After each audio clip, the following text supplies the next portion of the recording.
A mass shooting at celebrations for the Chinese New Year. 10 people have died after a gunman fired into crowds in a dance studio at the festival in California.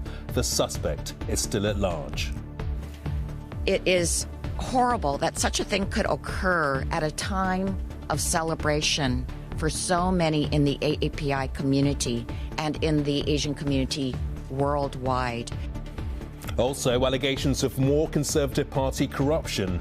Labour have called for an inquiry after reports that former Prime Minister Boris Johnson was helped with a loan by a Tory donor shortly before backing him for a job as chairman of the BBC.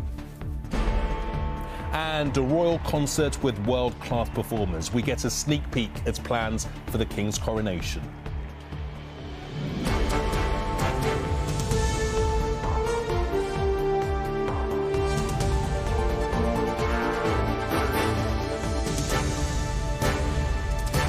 This is ITV News with Gamal Fahnbulleh.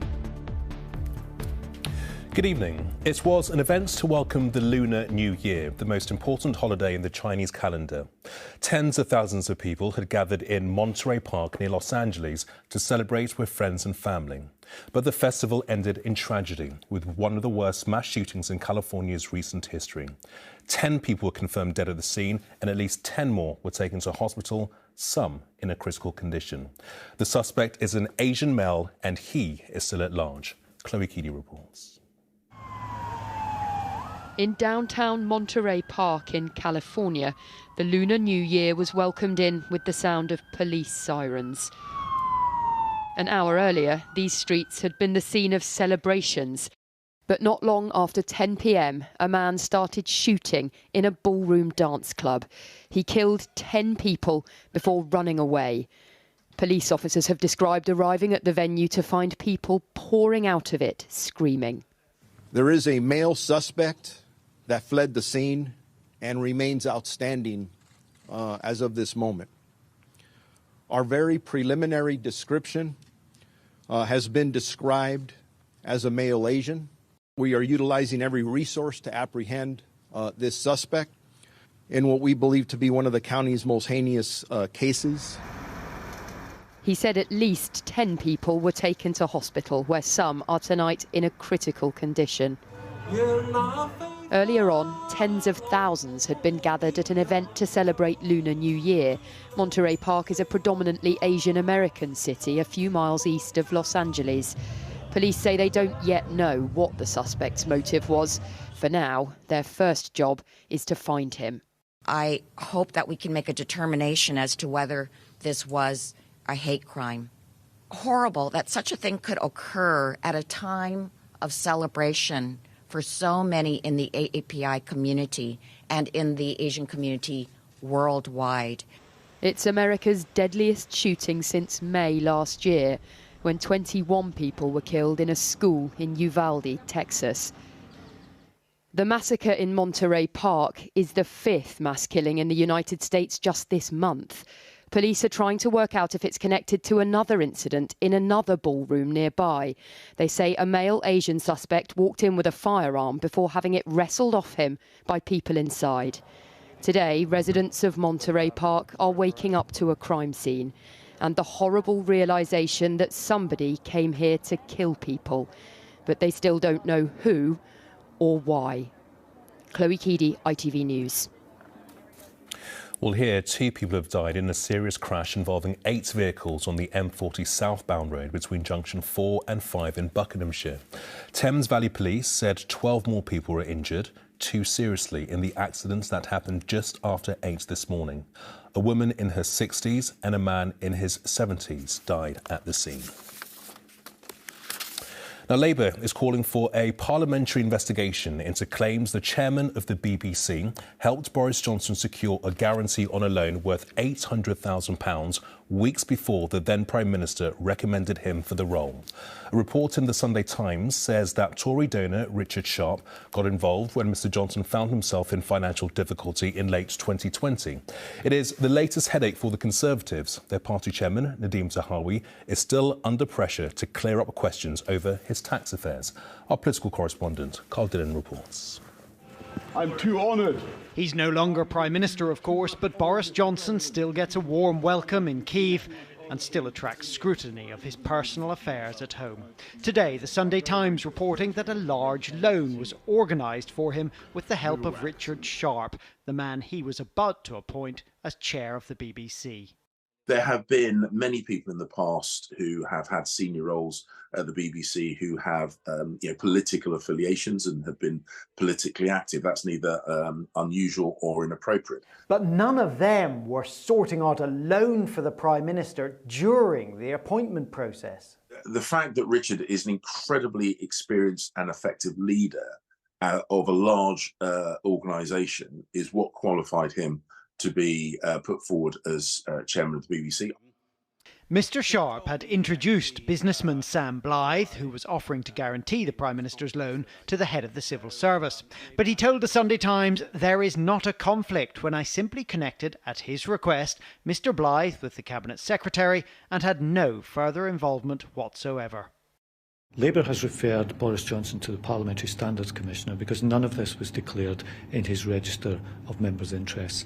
And we think it is of material interest that he was backing someone to be the chairman of the BBC at the same time as that person was playing some sort of brokerage role to sort out his personal finances. Mr Johnson later hosted Mr Sharp and the businessman Sam Blythe to dinner at Chequers, but apparently his finances were not discussed. Of the dinner, his spokesman said, "So what? Big deal," adding, "All Mr Johnson's financial arrangements have been properly declared and registered." And Carl is with us now. Carl, this isn't the only issue facing the Conservatives. Tory party chairman Nadhim Zahawi's tax affairs still making headlines. This is going to be a tricky week for the Prime Minister. Yeah, that's right. And those tax affairs, I think, are the bigger headache for Rishi Sunak because they involve a serving cabinet minister who still hasn't explained everything about his complex tax affairs. We still don't know whether he was in dispute with HMRC when he was in charge of HMRC. And we don't know whether, as reported, he had to pay £1 million penalty to them. I think it will all depend on whether or not Rishi Sunak feels that he can stand up in Parliament, probably at Prime Minister's questions on Wednesdays, and say this has all been explained when, frankly, it hasn't. If he doesn't feel that, well, perhaps something will have to give. And so long as it hasn't been explained, it can be exploited by the opposition, who will no doubt bundle it together with Boris Johnson's loan and even Rishi Sunak's own brush with the law last week over not wearing a seatbelt, and present it as symptomatic of a government which is mired in problems of its own making. Yep, tricky week for Rishi Sunak. Carl, thank you. Some other news now, and more classified documents have been found at the home of US President Joe Biden. The FBI conducted a 13-hour search of his Delaware home and took 6 documents. Previously, files have been found in the garage and storage space of another home and also in the offices of a think tank. President Biden says he's cooperating with the investigation.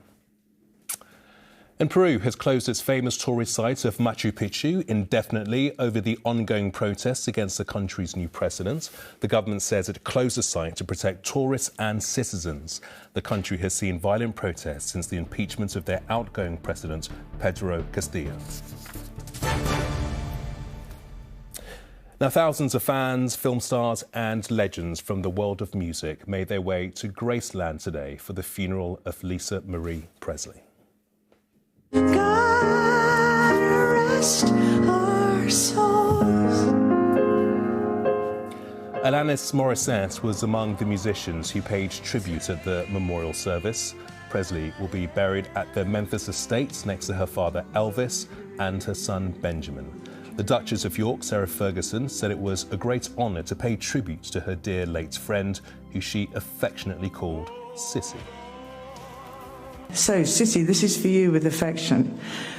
My late mother-in-law used to say that nothing can be said can begin to take away the anguish and the pain of these moments, because grief is the price we pay for love. And how right she was.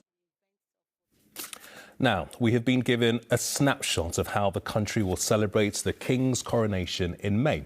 Of course, there will be the ceremony itself to be held in Westminster Abbey, but we'll also get a star-studded concert at Windsor Castle, laser displays around the country and, of course, the obligatory street parties. Vincent McAviney has been taking a look at the plans. Crowds have waited for this moment as the Golden Coach appears in view for the first time. It's been 70 years since Britain witnessed the coronation of a then 26-year-old Elizabeth II. The first to be televised, over 8,000 attendees packed Westminster Abbey for a service that lasted almost 3 hours. Watching carefully that day was a 4-year-old Prince Charles, the first child to witness their mother's coronation as sovereign, providing a glimpse of his future. Now, after months of planning, we know what King Charles III has in store for his own, designed for a world that's unrecognisable from post-war Empire Britain. The coronation will take place on the morning of Saturday the 6th of May. Their Majesties will process from Buckingham Palace down the Mall for what's billed as a traditional but shorter modernised service at Westminster Abbey. Afterwards, their Majesties will process back to Buckingham Palace, accompanied by members of the royal family, before appearing on the balcony. I think it'll be an extraordinary moment for him. And of course, do remember that, as happened with the Queen, she witnessed her father's coronation, and he, as a little boy, did witness his mother being crowned. And so this king, of course, has had plenty of time to think about what his coronation might be. And I think you'll find he will get the balance right. So far, much the same as the past 1,000 years. But Sunday the 7th of May is where things change track, with a special televised concert from Windsor Castle. The lineup hasn't been revealed yet, but world-class performers are promised. A special coronation choir is also being assembled from diverse existing choirs, including, perhaps politically, singers from the NHS and refugees. People are also being encouraged to hold neighbourhood parties. Finally, the Bank Holiday Monday is being billed as the big help out, when people are being encouraged to volunteer in their communities. There are many more details yet to be confirmed by the Palace. Notably absent is any word on whether the Sussexes have accepted the invite. In the weeks ahead, the world will no doubt watch to see whether the occasion will expedite a reconciliation between the King and his second son and family. Vincent McAviney, ITV News. And for all the details on what has been announced for the coronation weekend, head to our website at itv.com/news. Now, players and managers have called for all women's Super League matches to be played on pitches with undersoil heating. It comes after today's game between Chelsea and Liverpool had to be abandoned after just 6 minutes due to a frozen pitch. The Chelsea manager, Emma Hayes, said it shows the women's game still wasn't being taken seriously. And to the men's game now, and a thrilling top-of-the-league clash between Arsenal and Manchester United. Both sides have led at points during the game, though the scores are currently level. Chris Scudder has been following the action. You could tell this was important. Football royalty in the crowd, Sir Alex Ferguson, David Beckham and Lofty from EastEnders. And right on cue, like a script line from a fixture that's had its fair share of drama over the years, it was feisty. First blood followed for United. Oh, what a goal! Marcus Rashford with the starring role, but it didn't last. Eddie Nketiah seizing his chance as stand-in for injured leading man Gabriel Jesus and making his mark on the biggest stage. It was to and fro, and one of England's young stars, Bukayo Saka, made it 2-1 to Arsenal. Saka tries one! Oh! But this time it was United's turn to fight back, and Argentina's Lisandro Martinez levelled the scores 2-2. Headed in by Martinez. Chris Scudder, ITV News. And with 5 minutes to go, the score is still 2-2. Finally, Beyonce has performed in her first concert since 2018 for a luxury hotel launch in Dubai.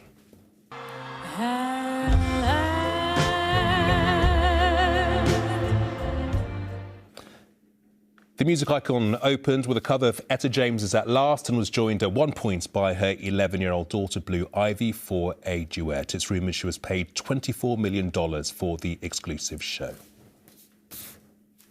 Not bad for a day's work. And that is it. I am back with the latest news at 10 o'clock. Until now, I do hope you enjoy what is left of your evening. Goodbye for now. Goodbye.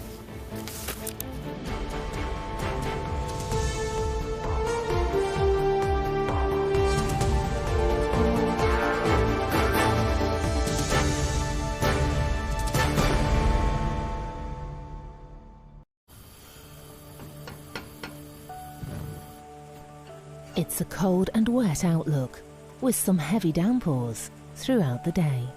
Heinz Big Soup sponsors ITV National Weather. Hello again. I hope you've had a lovely weekend. Certainly a real contrast in conditions and indeed temperatures across the UK. And we stick with that contrast as we look ahead to this evening and overnight. It's clear, cold and foggy across those central and eastern areas. Dense patches of freezing fog and a warning in force until 11 o'clock tomorrow morning. Just look at these tumbling temperatures under those clearing skies. Further north and west, though, under thicker cloud covering, we are expecting to see a much milder picture. Temperatures staying up at 7 or 8 degrees and just patchy light rain in places. Looking ahead to the start of a brand new week, it's a very similar story. So a cold, frosty and foggy start across those central southeastern areas. Rather more in the way of cloud and perhaps some drizzly rain across the far southeastern periphery. That sunshine slice heading a little bit further inland. Cold here once again, cloudier but much milder again across the northwestern parts. See you later. Heinz Big Soup sponsors ITV National Weather.